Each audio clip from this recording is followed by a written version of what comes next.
All right, so today we've got your introduction to your buyer brokerages services agreement, an important document because it really protects you, the buyer, allows you some insight into how the real estate agency relationship works. Also, very important because before any real estate agent can render brokerage services to you, most importantly, be showing you and getting you inside of a house, showing you property, this form needs to be completed. So, we'll cover some of the most important sections today. However, if you want to go into the thing in all detail, all its glorious detail, feel free to reach out to myself or your real estate agent to talk about the specifics. But first thing you're going to really fill out is some contact information. Yeah, you're going to put in the brokerage firm. The agent works for, as well as anybody that's going to be on title for the home purchase. So maybe it's just you, maybe it's you and a partner, spouse, maybe it's you and another family member. Anybody that's on title, you're going to include on the buyer brokerage services agreement, even if they're not there looking at the house that day. The first decision you really got to make, though, is going to be the area in which you want this relationship to exist. So, a lot of the times it doesn't make sense to include the whole state of Washington. No real estate agent is an expert in the entire state. So, make sure you are dealing with a local expert, somebody that can tell you the ins and outs of that neighborhood, that community. And I'll tell you from personal experience, you can only stretch yourself so far as a real estate agent. So it's hard to be really an expert in multiple counties, let alone multiple cities. So make sure you pick an area, whether it's a city, a zip code, or a county, you write that in there. I would not recommend just leaving it for the entire state of Washington. Now, the second decision you're going to make is how long you want this relationship to initially last. These contracts can be amended, so you can always change this date, make it longer, make it shorter, whatever makes sense in your specific situation. Contract defaults to 60 days, definitely enough time to figure out if you like working with the real estate agent and want to continue working with them longer. But you can write in any amount of days into that blank spot. Now, under the section 3, you're going to put the individual real estate agent's name. We put the brokerage up at the top. This is where you'll put the agent's name. So in my case, you would see Justin Horvath. And then you're going to select a type of relationship that you want, right? And the two options you have is exclusive and non-exclusive. So really, the main difference here is exclusive is something you're going to check when you're pretty happy with this agent. It's an agent that you want to work with, and you're okay kind of continuing moving forward. You've got trust in them, right? Non-exclusive, this is something for somebody you just don't have that trust yet. There's nothing wrong with that. I meet a lot of online leads that I just don't know, right? They don't know me, I don't know them, and so it's not uncommon to start a relationship out as non-exclusive. But I'll tell you from personal experience, if you want an agent to work hard for you in the long run, you're going to need to check that exclusive box eventually because that agent's going to need to know that there's a chance of getting paid if they sell you a house later down the road. And so, in order to get the best work possible, eventually you'll have to cross that bridge and decide whether you want to work with that agent or not.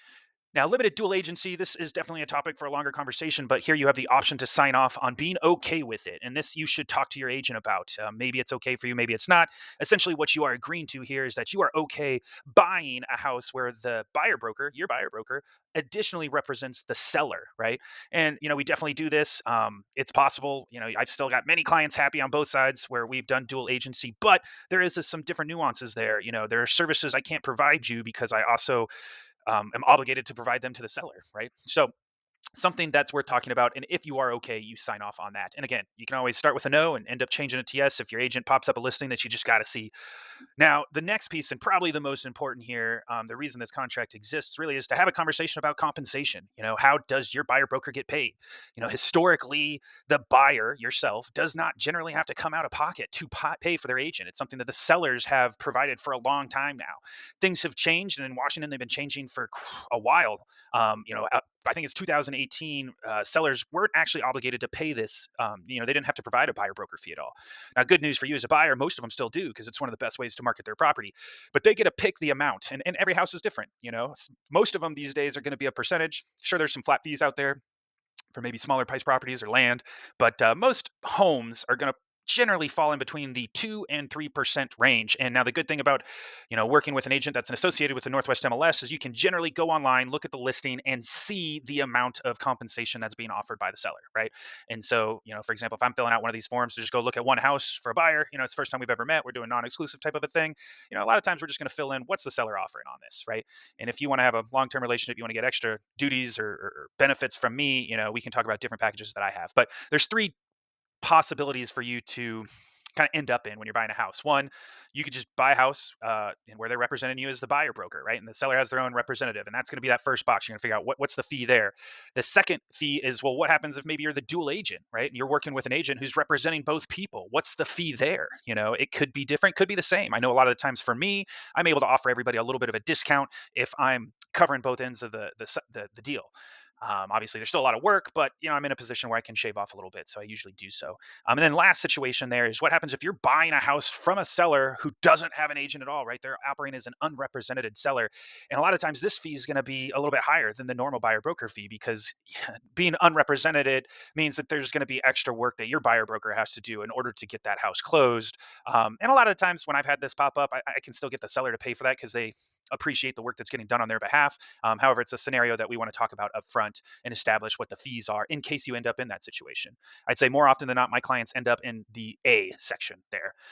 But now, you've got number six, which talks about the seller's compensation, right? They're either going to offer the exact amount that you agreed to pay your buyer broker. That's pretty easy. We just take that amount. There's obviously two other options. One is maybe they agreed to pay more than what you agreed to pay your buyer broker. So there's a couple different ways that can break down. Generally, what we do is we credit that back to the buyer, and in two different ways. Either we just give you the money. Sometimes if you're doing financing or getting a loan, the credit actually can cause problems. So what we do in those situations is we reduce the list price, essentially give the money to the seller. However, your offer comes down to match that adjustment. So at the end of the day, it's really you saving the money. Now, the bigger and most important thing is what happens if the seller's offering less than what you've agreed to pay your buyer broker. Nobody wants to come out of pocket as a buyer. You've already coming out of pocket for everything else, right? You've got a huge down payment. You're paying closing costs and home insurance fees, and you got to move and all this other stuff, right? So there's enough money coming out of your pocket. What I recommend to my clients is, let me go do my job. Let me talk to the seller. I've got a pretty good track record of talking to them and renegotiating potentially a higher buyer broker fee in order to pay for the fee that me and you, or you and your agent, have agreed to. The other thing that some clients will do if the seller's not willing to come up is you can always, and this works well too if you're getting your deal financed, is you can increase the purchase price of the property equivalent to what the difference in compensation offered is, and you really just kind of pack it into the loan at that point. And so there are a couple different ways to do this, but I always say talk to your agent before thinking that you just got to write a check or come out with money out of your pocket to pay that difference. It's generally actually not the way that it works. um, the rest of this contract fairly boilerplate. I'd say the other big thing to really think about is compensation after the agreement expires. Generally it's default to 60 days. There's a blank spot for you to write in how much time there, but if your agent shows you a house, presented the house to you, and your contract expires, but you go buy that house 30 days later, that agent might still be owed compensation based on how you filled this box out. So the tail provision there, section 7C, also important thing. The rest, again, fairly boilerplate, but talk to your real estate agent about the details.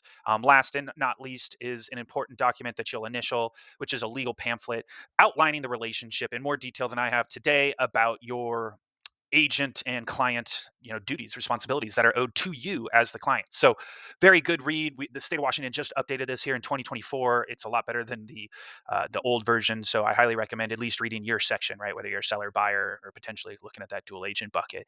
But that'll be it for today. If you've got questions, let me know. I'm always here to help you understand the ins and outs of the real estate industry, and hope you're doing well. Look forward to helping you buy a house soon.